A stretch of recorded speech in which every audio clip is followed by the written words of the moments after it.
ویدیو شامل 5 تا اصطلاح پرکاربرد و حرفه‌ایه که توی 5 دقیقه قرار بهتون یاد بدن. اول از همه ازتون میخوام لطفاً این کانال رو سابسکرایب کنید تا جز اولین نفراتی باشید که به این مطالب دسترسی پیدا میکنید و این ویدیو رو هم لایک کنید. ممنونتون میشم. بریم سراغ اصطلاح اول.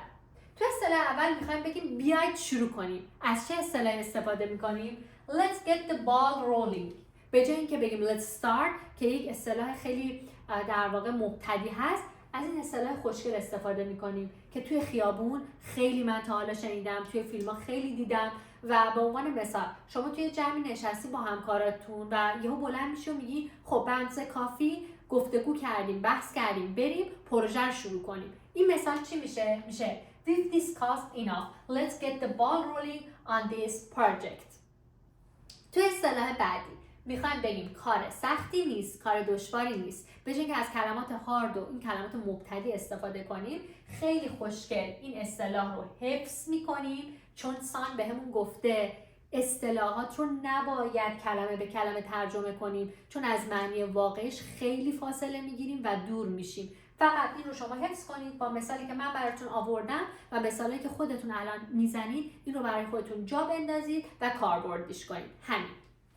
It's not rocket science. کار سختی نیست. میخوایم بگیم یادگیری انگلیسی کار سختی نیست. Learning English isn't rocket science.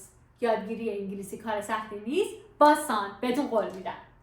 توی اصطلاح بعدی میخوام بگم که شما رو در جریان میذارم.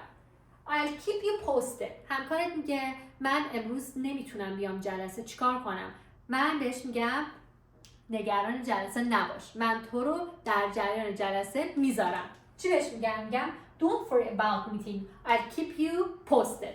خب بریم سراغ تابلو بعدی. 2 تا اصطلاح دیگه با مثال، اونم حرفه‌ای یاد بگیریم و پرونده این جلسه رو ببندیم. خب امیدوارم که از دل این 3 تا اصطلاح کلی مطلب جدید یاد گرفته باشید. اصطلاح 4می که براتون در نظر گرفتم زمانی که میخوای بگی آقا بیا کار رو تموم کنیم. فرض کن آخره ساعت کاریه ولی همچنان همکارانت مشتاقانه دارن کار میکنن و تو خسته شدی. میخوای بگی آقا جون مادرتون بیا کار رو تموم کنیم و بقیه‌اش فردا انجام بدیم. چی میگی؟ میگی let's call it a day. Let's call it a day. بیاید کار رو تموم کنیم. به این مثال توجه کنیم.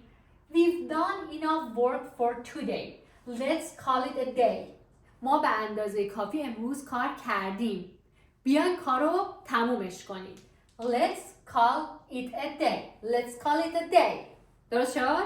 خب و اما اصطلاح 5 و اصطلاح آخر میخوام بگیم آقا کار خیلی آسونیه، مثل آب خوردنه. دقیقاً به همین شکل ترجمه میشه. چی میگی؟ میگیم It's a piece of cake.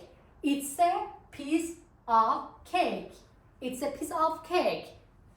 تلفظ آفو خیلی دقت کنید. آب نه آف. آف میشه خاموش کردن. آب.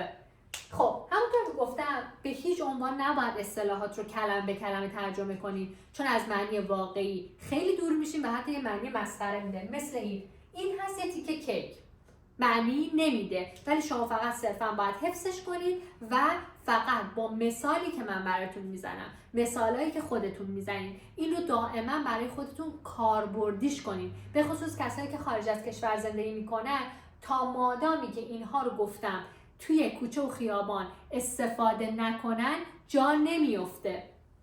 مثال توجه کن. Don't worry about the test. It's a piece of cake. نگران آزمون نباش. این خیلی آسونه، مثل آب خوردنه. انگلیسی هم همینطوره، خیلی آسونه، مثل آب خوردنه. فقط باید تداوم و تمرین داشته باشید. یعنی اگر شما روزی 1 رو به مدت 1 سال هر روز بخونید، خیلی بهتر از اینه که یک نفری 4 سال 2 ماه روزی 3 ساعت میخونه، 1 ماه نمیخونه، 2 ماه روزی 8 ساعت میخونه، باز 1 ماه وقفه میفته و این اصلا جواب نمیده. با تداوم و تکرار انگلیسی شما به سرعت عالی میشه. من به شما قول میدم.